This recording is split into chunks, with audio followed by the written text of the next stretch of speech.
Imagine this. You're sitting front row at the movie theater for the most anticipated film of the year.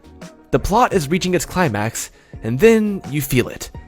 That large soda you drank is ready to make its exit, and your bladder is about to burst. Now, you've got a choice to make.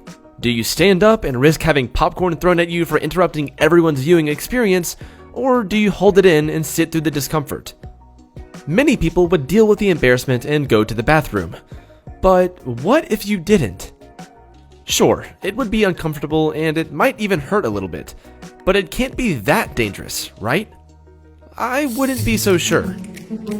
We've all resisted the urge to urinate from time to time, but what would happen if you held it for a really long time?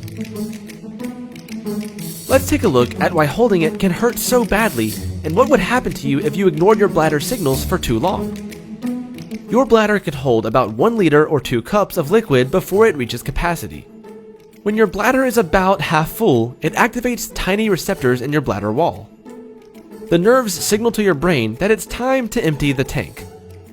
The bladder muscles then squeeze, and the tiny muscles in the urethra open and urine flows out.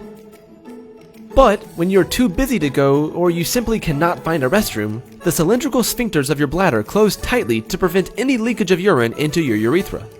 These tiny muscles are your saving graces, and they've saved you from a world of embarrassment before, but don't ask too much of them. Holding back urine for too long and too regularly will weaken your bladder muscles that control the flow of urine. This could lead to urinary retention, where you are unable to fully empty your bladder. It can also result in loss of voluntary control of urination, which can result in leakage. The more you put off emptying your bladder, the more it stretches out, which can result in an overstretched bladder. When this happens, your body starts completely missing the cues that your bladder needs emptying, and that can lead to some pretty embarrassing accidents.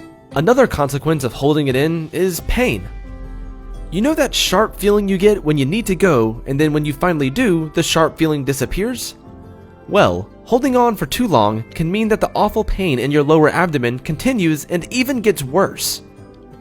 In some conditions, holding urine for any length of time can even be dangerous. Holding urine for extremely long periods of time can cause bacteria to build up and multiply. In severe cases, this bacterial buildup can cause urinary tract infections or UTIs. UTIs occur because bacteria has made its way into the urinary tract, which then causes frequent and painful urination. It goes without saying that your bladder connects to your urinary system, which includes your kidneys. All your blood is filtered through the kidneys, and the metabolic waste is then passed out in urine. When you retain urine for too long, the waste is not passed out of the body, which can cause metabolic abnormalities and electrolyte issues. This can lead to long-term kidney failure. In rare cases, urine can back up into the kidneys and lead to an infection or kidney damage. If you are already suffering from medical conditions such as an enlarged prostate, or neurogenic bladder or kidney disorders, then holding urine can be a very bad idea, because doing so can make these conditions much more severe.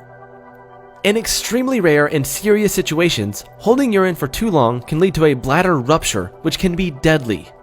In most cases, holding it every now and then isn't harmful to your health. Just don't do it often, or it can lead to some serious problems down the road. Wow, I went the entire video without saying pee. Wait. Oh, dang it.